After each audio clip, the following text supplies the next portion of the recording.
eu creio. Levante as suas mãos e diga comigo, vai. Ainda. Olá, povo de Deus.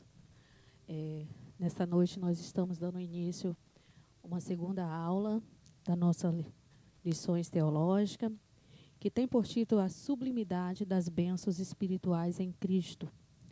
E gostaria de convidar você, o povo de Deus, junto conosco, a estudarmos em Efésios, capítulo 1, a partir do versículo 3 ao 14, para nós lermos o texto inicial. A palavra do Senhor diz: Bendito Deus e Pai, nosso Senhor Jesus Cristo, o qual abençoou todas as bênçãos espirituais nos lugares celestiais em Cristo, como também nos elegeu nele antes da fundação do mundo, para que fôssemos santos e irrepreensíveis diante dele em amor, descobrindo-nos o mistério da sua vontade, segundo o seu beneplácito, que propusera em si mesmo, de tornar a congregar em Cristo todas as coisas, na dispensação da plenitude dos tempos, tanto os que estão nos céus, como os que estão na terra. Nele digo, em quem também fomos feito herança, havendo sido predestinados conforme o propósito daquele que fez todas as coisas, segundo o conselho da sua vontade, com a fim de sermos para louvor da sua glória, nós, os que primeiro estamos em Cristo, esperamos em Cristo, em quem também vós estáis, depois que ouvistes a palavra da verdade, o evangelho da vossa salvação, e tendo nele também crido, fostes selados com o Espírito Santo da promessa, o qual é o penhor da nossa herança, para a redenção da possessão de Deus, para louvor da sua glória. Nós iremos agora para a introdução, né? Vamos abordar a grandeza e a excelência e a perfeição do projeto divino, para conceder bênçãos espirituais aos seus escolhidos. Desde a eternidade, aprove Deus executar um plano da restauração e reconciliação com a humanidade. Por isso, que na carta o apóstolo Paulo se mostra profundamente agradecido pela revelação do mistério que estivera oculto desde todos os tempos. Ele nos convida a louvar e a glorificar a Deus pela sua bondade e misericórdia com todos os pecadores. Nós iremos agora para o primeiro ponto desta lição, a nova posição em Cristo.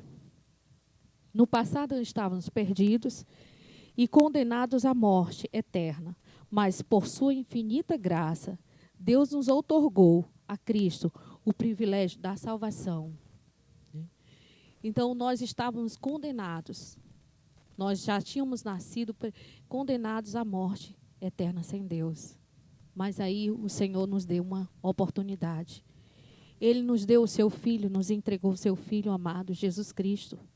Ele, sim, veio e trouxe a nossa promessa, a promessa de um dia estarmos reconciliados com um Deus Todo-Poderoso, com um Deus a qual o mundo não o conhece, mas todo aquele que o confessou, o seu Filho amado, Jesus Cristo, que passou a conhecer o Senhor, essa pessoa, ela torna-se a pessoa mais feliz. Por quê? Porque ele recebeu a herança da eternidade com o Pai. Então, nós iremos agora trazer uma explicação sobre doxologia. Doxologia, ela é uma palavra grega, né? Ela é uma palavra que doxa significa glória, né? E a palavra logia significa palavra. Então, doxologia é o louvor ao próprio Deus, é o louvor à palavra, é o louvor que nós damos ao Senhor. Então, nesse momento, nós iremos estudar a doxologia. Após expor os versículos da abertura da epístola de Efésios, capítulo 1, o versículo 1 e 2. O Paulo, o apóstolo, apresenta a sequência de textos que se caracteriza pela verdadeira adoração e bondade ativa de Deus. Do capítulo 1, do versículo 3 ao 14. Ele começa pela frase: bendito o Deus e Pai de nosso Senhor, Jesus Cristo. Onde o versículo 3, ele fala de bendito. Bendito significa digno de louvor. O apóstolo dá sequência ao versículo 14 por meio de um maravilhoso tributo ao Eterno e suas muitas bênçãos concedidas aos homens. Nesse trecho bíblico, trata-se de um hino teológico de gratidão, caracterizado pela repetição do seguinte refrão: para louvor e glória da sua graça, ou para louvor da sua glória. Nos versículos 12 e 14, né, aquele ao qual devemos adorar está identificado na expressão Deus e Pai de Jesus Cristo. Uma clara referência à Santíssima Trindade, com a ênfase da natureza divina de Jesus, seu Filho. Nós iremos agora para o segundo tópico, né? Aliás, o segundo ponto, né? As bênçãos espirituais. Obviamente que as bênçãos espirituais não são materiais, mas provenientes dos lugares celestiais. Isto é, o reino espirituais. Essas bênçãos são mencionadas na longa passagem de Efésios, do capítulo 1, do versículo 3 ao 4, tais como: Deus nos elegeu para sermos santos. No capítulo 1, versículo 4, Deus nos predestinou para sermos filhos. Do versículo 5 de Efésios capítulo 1, nos fez agradáveis para si. No versículo 6, remiu-nos por meio do sangue de Cristo. E no versículo 7, acolheu-nos por sua vontade redentora. Do versículo 8 ao 12, revelou-nos a palavra da verdade. E aqui no versículo 13, a parte A, selou-nos com o Espírito Santo da promessa. No versículo 13, parte B, ainda garantiu a validade da promessa. No versículo 14, tais bênçãos provêm de Deus, que planejou a redenção do Filho, que a realizou, e do Espírito Santo, que a garante. Essas bênçãos nos conduzem a exclamar, como Paulo: bendito seja Deus. No subponto 3, ele vem falar aqui da nova condição. A expressão em Cristo significa que somos abençoados com toda a bênção espiritual, a partir da sua pessoa e obra realizada no Calvário. Esse versículo de João, capítulo 1, versículo 3, que diz assim: todas as coisas foram feitas por intermédio dele. E sem ele, nada do que existe teria sido feito. Glórias a Deus. Né? Relaciona-se ainda com a nossa experiência de conversão a ele. Lá em 2 Coríntios, capítulo 5, versículo 17, diz assim: assim que se alguém está em Cristo, nova criatura é. As coisas velhas se passaram e tudo se fez novo. Essa nova vida é conferida somente para quem está em Cristo. Isto é, o oposto da antiga vida, em Adão, que éramos escravizados pelo pecado. Romanos capítulo 5, versículo 11, diz: e não apenas istos, mas também nos gloriamos em Deus, por nosso Senhor Jesus Cristo, por intermédio de quem recebemos agora a reconciliação. Que a nossa reconciliação nós recebemos através do Filho. E desse modo não andamos mais em trevas, mas como os filhos da luz. Romanos capítulo 5, versículo 8. Portanto, nossa nova posição é caracterizada pela salvação em Cristo. E por isso desfrutamos de todos os benefícios advindos dessa redenção. Antes de nós aceitarmos a Jesus Cristo, nós vivíamos no pecado. Nós estávamos condenados, cerrados pela lei do pecado. Quando recebemos Jesus Cristo como Senhor e Salvador de nossas vidas, daí então começa um novo plano, um novo projeto de Deus nasce em nossas vidas. Por quê? Porque o primeiro projeto foi que o homem vivesse sem pecados, que tivesse uma comunhão plena com Deus. Mas o primeiro projeto foi quebrado, onde o homem, ele caiu da graça, perdeu a comunicação com Deus, porque ele pecou contra Deus. Ele desobedeceu uma ordem que o Senhor tinha dado. Daí então todos os homens caíram e ficaram separados, destituídos de Deus. Daí então o Senhor, através do Filho Salvador Jesus Cristo, nasce um novo projeto para a humanidade, onde todo aquele que receber Jesus Cristo como seu Senhor, como seu Salvador, será chamado Filho de Deus, recebendo uma oportunidade de ter uma nova vida. Sendo que agora ele não é mais o homem que era escravo do pecado, o homem que estava vivendo sobre a escravidão. Ele agora é um homem que recebe uma nova vida, recebe uma vida para um ser humano ser mais feliz, um ser humano ter uma comunicação com o Pai através do Filho. E uma das coisas mais lindas que Cristo nos dá é o Espírito Santo. O Espírito Santo de Deus, a qual Ele deu para a redenção da humanidade. Que quando o Senhor ele subiu de volta ao Pai, que Ele subiu aos céus, Ele disse que não nos deixaria órfãos, daria um Espírito Consolador. E esse Espírito estaria conosco até os últimos dias, a consumação dos séculos.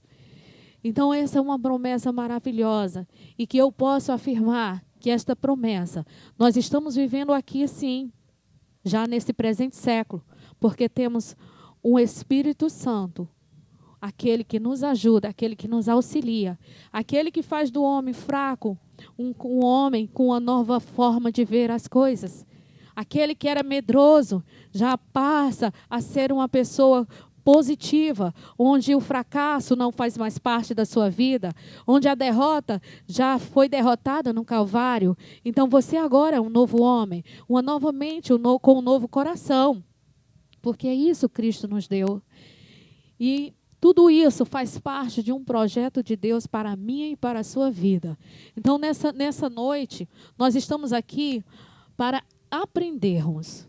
Então, uma nova vida cristocêntrica neste mundo. É possível nós termos uma nova vida nesse presente século? Sim, é possível nós sermos um novo homem, uma nova mulher neste século, tendo Cristo como centro da sua vida, tendo Cristo como o seu Senhor, aquele que morreu por você e que hoje lhe deu uma nova vida. Então, nós iremos aqui para o segundo ponto da nossa escola teológica. Uma vida cristocêntrica neste mundo. Embora o pecado tenha adentrado no mundo, Deus projetou a primazia de Cristo na remissão dos pecadores, na restauração de todas as coisas para o louvor de sua glória. Aqui o primeiro subponto, o primeiro subponto do segundo ponto, né? A revelação do mistério. A frase descobrindo-nos o mistério da sua vontade. Ela está em Efésios, capítulo 1, versículo 9. Sinaliza a revelação da verdade que estava oculta aos santos de Deus. No versículo 9, sinaliza a revelação da verdade que estava oculta aos santos de Deus. Essa verdade diz respeito aos decretos eternos que Deus planejara por sua soberana vontade, com o propósito de salvar pecadores. João capítulo 3, versículo 16, né? João capítulo 3, versículo 16 está escrito: porque Deus amou o mundo de tal maneira que deu seu Filho unigênito para todo aquele que nele crê, não pereça, mas tenha a vida eterna. Quando nós lemos esse versículo, nós vemos expressa a vontade de Deus revelada segundo o seu beneplácito. Isto é, de acordo com o que lhe agrada fazer por amor e misericórdia. Então, quando o próprio Deus deu seu Filho unigênito para morrer por todos os pecadores, Ele aqui revela às nossas vidas um novo projeto, porque Ele entrega o seu grande amor, o seu Filho, para morrer por todos nós que éramos culpados e pecadores. Separados estávamos, mas através do Filho nós voltamos a ter essa comunicação linda e perfeita com Deus, né? Romanos capítulo 9 e no versículo 15, né? Nós iremos ler o que Romanos está falando aqui para a gente nesse momento. Pois ele diz a Moisés: terei misericórdia de quem eu quiser ter misericórdia, e terei compaixão de quem eu quiser ter compaixão. E louvamos a Deus nesse momento, porque você, ouvinte desta palavra, que está aí do outro lado, ouvindo a ministração dessa escola, saiba que o Senhor usou de misericórdia com você. Faça uma análise pessoal, ou então que o diga, faça uma introspecção. Entre milhares de pessoas, Deus escolheu você, para que você fosse instrumento dele, para que sua vida glorificasse a ele, para que suas obras fossem louvor ao nome dele, para que toda a sua existência fosse glória e honra para o Senhor. Sua vontade foi executada conforme seu desígnio, por intermédio de Cristo, para que o Filho em tudo tivesse a preeminência. Em Colossenses capítulo 1, versículo 16 ao 20, está escrito: porque nele foram criadas todas as coisas, que há nos céus e na terra, visíveis e invisíveis, sejam tronos, sejam dominações. Então, nele foram criadas todas as coisas. Nele foram criados todos os mundos. O mundo invisível, que é o mundo espiritual, a qual não vemos, mas sentimos esse mundo tão presente quanto o que eu estou vendo agora. E foram criados também o mundo físico, que é o mundo que eu e você estamos fazendo parte. E o mundo em a qual nós vivemos aqui, nós andamos, nós nos alegramos, nós choramos. Esse é o mundo que eu estou vendo. Mas existe um mundo espiritual que influencia inteiramente na minha vida física. Então, tudo isso aqui foi criado pelo nosso Deus. E para um projeto glorioso. Porque Deus não só criou o mundo físico para que todas as pessoas vivêssemos nele, mas o mundo espiritual para que todos fossem vivos eternamente nele. Então, essa vida eterna é que nós temos que nos preocupar neste presente século. Nessa vida eterna com Cristo é que nós temos que mudar o nosso comportamento agora, neste presente século, onde a qual eu posso aqui, nesse momento, eu posso dizer que eu posso te tocar, posso te sentir. O mundo espiritual eu posso dizer assim: eu não estou vendo, mas sabemos que pela fé ele existe e é presente. Assim como Deus nesse momento está aqui, assim como Deus nesse momento está trazendo segurança ao meu coração, ao teu coração, assim como Deus ele tem um projeto glorioso para a tua vida aí do outro lado, como ele tem para a minha vida aqui deste lado. Então, nessa noite, nós possamos meditar. Se você precisa modificar algumas ações na sua vida, não deixe para amanhã. Comece a partir de já. Deus está falando conosco nessa noite. Deus está a tocar em nossos corações. Porque o projeto que Ele tem com a sua igreja, comigo e com você, não é este presente século que pode abalar. Não é essa tragédia. Não é um acaso. Não é nada disso que pode nos abalar a nossa fé. Pois nesse momento, o coronavírus é apenas um instrumento para que Deus seja glorificado entre as nações, inclusive dentro de cada lar brasileiro. Então, nesse momento, a vontade do Senhor é soberana. Que todos nós confiemos nele, cremos nele e ficamos na presença dele, porque estamos em um porto seguro. A presença do Senhor é o porto seguro para a sua igreja. Então, não desfaleça a vossa fé. Então, nós estaremos aqui trazendo agora a plenitude dos tempos. Paulo revela que o plano divino é fazer convergir em Cristo todas as coisas. Isso inclui tudo o que foi criado por Cristo, para Cristo, e o que subsiste em Cristo. João capítulo 1, do versículo 1 ao 3, e Hebreus capítulo 1, do versículo 2 e versículo 3. Implica dizer que todo o universo, céus e terra, estarão submersos à autoridade e à soberania de Cristo.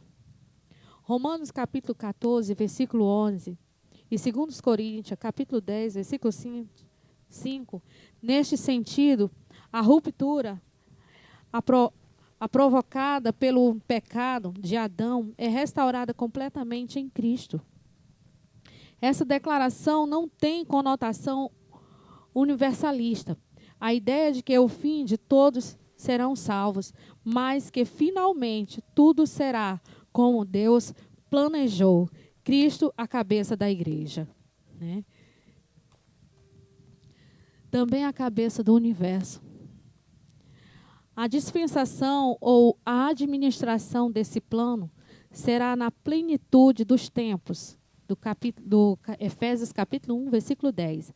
Aqui a palavra grega para tempos não é cronos, que traz uma ideia de cronologia, mas kairos, que se refere ao tempo divino, previamente determinado para todas as coisas, esteja sob o domínio de Cristo. Atos capítulo 1, versículo 7. Então, o tempo de Deus não é como o tempo dos homens.